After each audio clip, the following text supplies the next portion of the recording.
সঙ্গে শেয়ার করছি খসলা দিয়ে কুঁদরি আলুর চচ্চড়ি। তো এই নিয়েছি আলু আর এই যে নিয়েছি কুঁদরিগুলোর পর আমি কেটে নেব একটু সরু সরু করে। এই যে এইভাবে দিয়ে আমি জলে দিয়ে দেবো কেটে কেটে। দেখতে পাচ্ছ বন্ধুরা, কুঁদরি আর আলু আমি এই যে এইভাবে লম্বা লম্বা করে কেটে নিয়েছি। এরপর আমি এটা ধুয়ে ছেঁকে নেবো। আচ্ছা বন্ধুরা, আমি কড়া বসিয়ে নিয়েছি আর কড়া আমার মনে গরম হয়ে গেছে। এরপর আমি এই যে তেলও দিয়ে দিচ্ছি। বন্ধুরা, তেল গরম হয়ে গেছে। এরপর আমি এক ফোড়ন দেবো। তো প্রথমে একটু নুন দিয়ে দেবো, একটা শুকনো লঙ্কা, একটু পাঁচফোড়ন, একটু ভেজে নেবো। তো পেঁয়াজ কুচি, পেঁয়াজটা একটু আমি ভেজে নেবো। পেঁয়াজ ভাজা হয়ে গেছে। এরপর আমি এতে দিয়ে দেবো মশলা, এটা আদা বাটা আর রসুন বাটা। এটাও একটু আমি ভালো করে ভেজে নেবো। রসুনটাও আমি ভালো করে ভেজে নিয়েছি। এরপর আমি দিয়ে দেবো শুকনো লঙ্কার গুঁড়ো, এটাকেও আমি একটু ভালো করে ভেজে নেবো।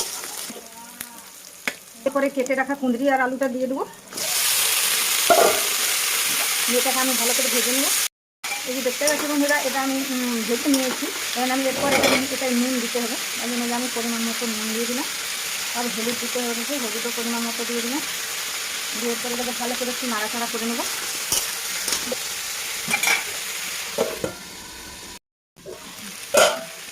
এই যে দেখতে পাচ্ছি বন্ধুরা, আমার কি সুন্দর ভাজা হয়ে গেছে কুঁদরি আলুটা। এরপর আমি খসলা বাটাটা দিয়ে দেবো।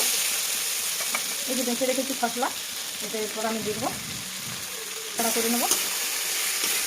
এই দেখতে পাচ্ছি বন্ধুরা, কুঁদরিটাও আমি খসলার সঙ্গে ভালোভাবে নাড়াচাড়া করে নিয়েছি। এরপর এটাকে একটু জল দিতে হবে।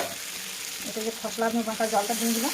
এরপর আমি পরিমাণ মতো জল দেবো যাতে সব কিছু সিদ্ধ হয়ে যায়। এই জল দিয়ে দিয়েছি। এরপর আমি এটাকে ঢাকা দিয়ে দেবো। এই যে দেখতেই পাচ্ছ বন্ধুরা, কুঁদরি নিয়ে আলুর চচ্চড়ি কি সুন্দর করেছি খসলা নিয়ে। তো এটা আমার রেডি হয়ে গেছে। এরপর এটাকে আমি নামিয়ে নেবো। দেখতেই পাচ্ছ বন্ধুরা, খসলা দিয়ে কুঁদরি আলুর চচ্চড়ি কি সুন্দর হয়েছে। গরম গরম ভাত দিয়ে খুব সুন্দর খাওয়া যাবে। তো আমার এই খসলা আলুর চচ্চড়ি তোমাদের যদি ভালো লেগে থাকে তাহলে একটা লাইক, একটা সাবস্ক্রাইব করবে।